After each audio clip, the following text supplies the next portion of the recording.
I got mine on right now. Yeah.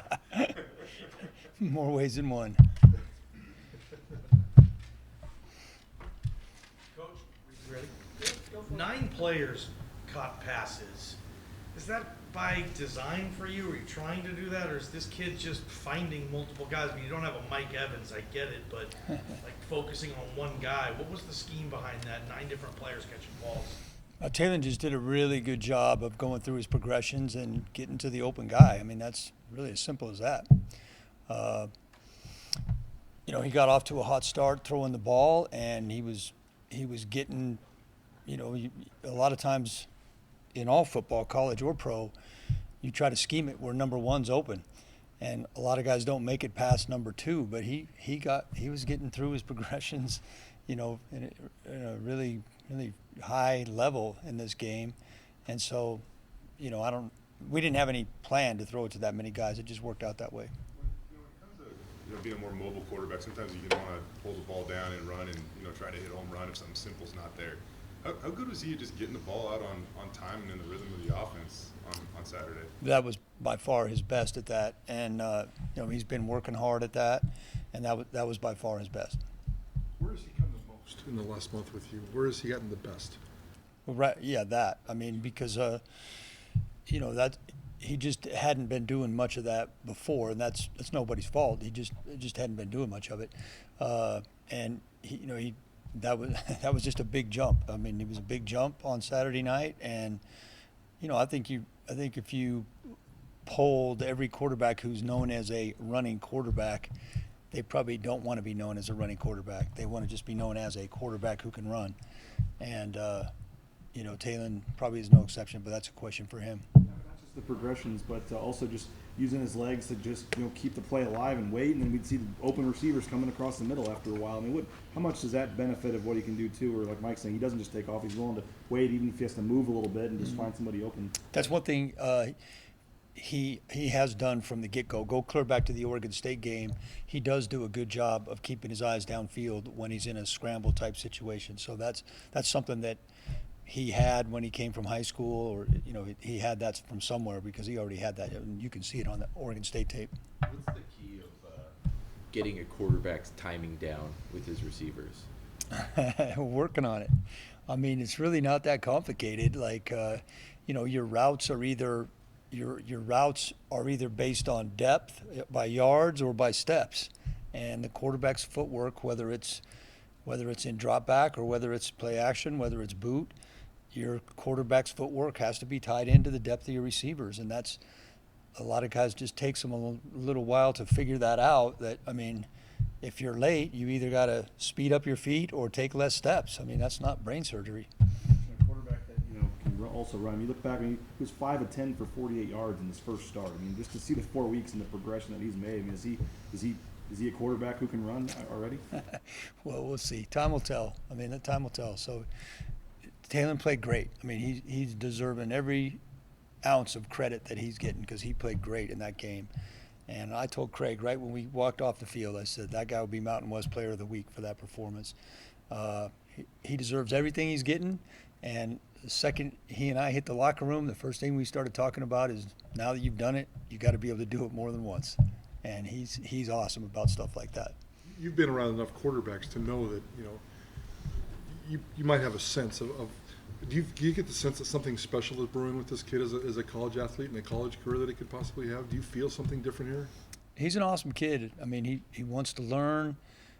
Obviously a freakish athlete, and plenty of arm talent. The run that he made alone, his touchdown run was was just a crazy highlight play for a 10-yard run. He even faked our guys out that were supposed to be blocking for him. But yeah, I mean, he's doing great right now, and but consistency is the key, and teams are definitely trying to stop him. Colorado State had a different plan than the previous teams that we've seen, and BYU, I'm sure, will have a different plan. Based on how BYU's played other running quarterbacks, they go about it a little different way.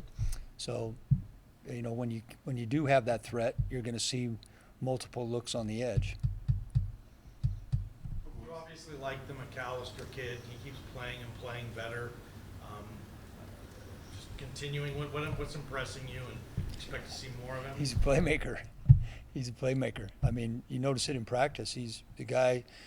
The guy goes up and gets the ball, 50-50 balls, and I mean he's got size, and there's definitely a little bit of a knack for doing that. Not everybody can do that. Go up and get 50-50 balls. Some of it has to do with size. Some of it has to do with the ability to concentrate in traffic, and he's pretty good at that.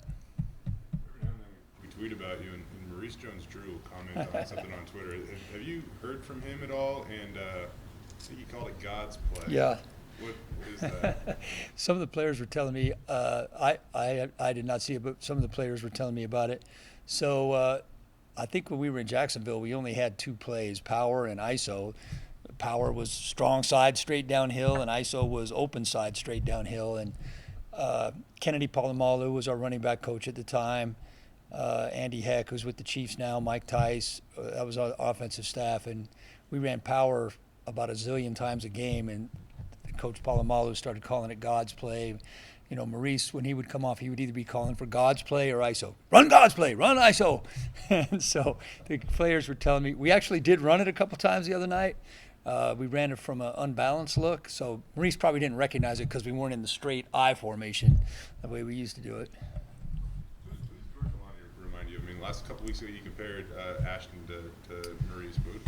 Yeah, George played a really good game. You know, that the 100, 108 or whatever he had. When you look at the all 22, those plays weren't all blocked perfectly. George was making guys miss left and right. And our offense is going to be way better when George is in there. And, you know, him and Ashton, nice 1-2 punch. And then Fato comes in there, and he can do it too, man. He's a good runner. George is a good mix because you know, when I first started hanging around here, I thought George was going to be a good third down back in the NFL because he can block. He's good in the pass game. He's good in the screen game. That was a really nice swing screen that he split to start that 2-minute drive. But George is a good runner. George runs with more power than I first thought. I mean, he has some good power runs. Can definitely make guys miss. So I'm not sure who. He reminds me of a good George Halani. It was a tough comp. That's why. Yeah, it is tough. The receivers were catching passes with more space than probably they have all season. Is that them really being super crisp on their routes, Talen's timing, Colorado State's defense, or a mixture of all that? It was definitely all three of those things. Yeah, definitely all three. Colorado State was a spot drop team, what we call a spot drop team, kind of a zone team that drops to spots instead of matches up with their man when they're in zone. Though they played man too, but it tends to be bigger holes in spot drop zone teams. A lot of defenses are going away from that now and playing matchup zone like the Broncos defense does. So it's a combination of all three of those. What do you see as the biggest challenge your offense will face against BYU? Their size. Their size. BYU has excellent size, and you know, when they hit you, they hit you. There's some impressive hits. It'll be another physical game, and I know BYU prides himself on that aspect of their game. So I just think that you know, it's a different animal. Colorado State was a little bit smaller, and maybe a little bit more juice on the edge. BYU's more of a power front with big guys that are all 6'5", 6'6", 275 to 290 up front.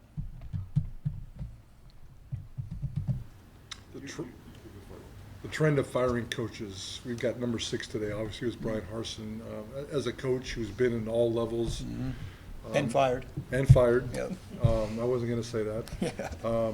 Just, is there any concern that the college football is kind of catching up to the NFL with this trend, and is that okay?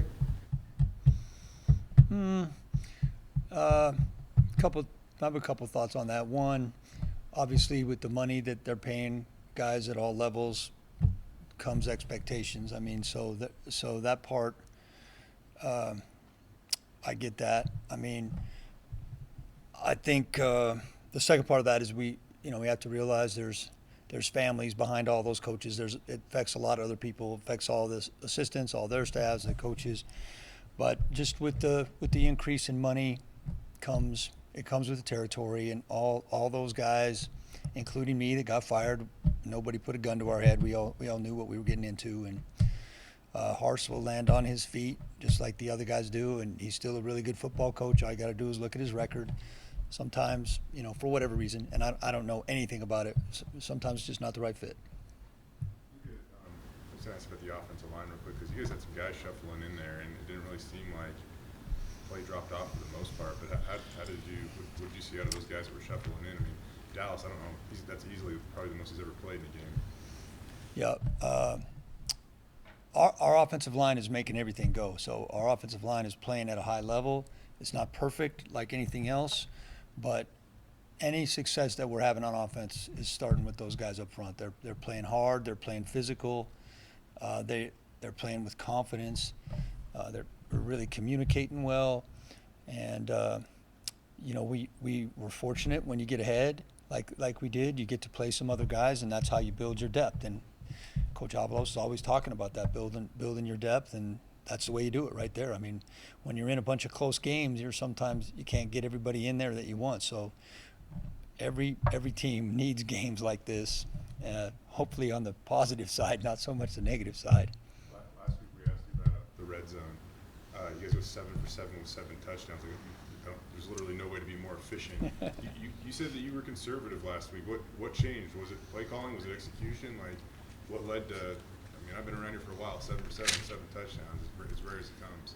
Yeah, it's always execution. All right. I mean, one of our goals, I told you, we had to do better in the red zone, and I had to be a more aggressive play caller in the red zone. But it still always comes down to execution, and the guys did an awesome job. Coach, are you doing anything to, Coach Talon maybe off of the field? I mean, it looks like he could be the face of this program. Quarterbacks are made stars in this town because there's nothing else, and obviously the Matt Ryan and the Jameis Winston stuff. Are you teaching this guy this is kind of how a quarterback acts in certain ways off the field? Talon does a good job of that already. I mean, Talon handles himself with class all the time. He's a humble kid. I talked to his dad a couple of days ago and just told him what an awesome kid he was and how much I enjoyed being around him and how much I enjoyed coaching him. And, I'm saying this as a parent and as an assistant coach. Andy Avalos does a fantastic job of how, in this room right here, he builds these guys as young men. I mean, I'm proud of that as a parent. I wish every parent could see what I'm able to see. Is there anything that you can share that stands out to you about that? I should probably just zip it right there. But he does a really good job. Better than I ever did, for sure. You guys good? Thanks, Coach.